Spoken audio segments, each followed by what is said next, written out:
Mahigit 20 ang sugatan ng sumalpok sa isang puno ang pampasaherong jeep sa kahabaan ng NLEX o North Luzon Expressway sa bahagi ng Bulacan.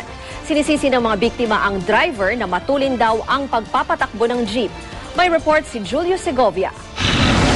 Tumagilid at wasak ang unahang bahagi ng pampasaherong jeep na ito matapos bumangga sa isang puno. Sa northbound lane ng North Luzon Expressway, bandang Giginto, Bulacan kaninang umaga. Sabi ng tsuper, nag-lock daw ang manibela niya. Karaniwan itong nangyayari talaga kapag biglang preno ang mabilis sa sasakyan kung wala itong anti-lock brake system. Diretso kami Tapos nung manahon ko, nag-lock yung manubela ng jeep.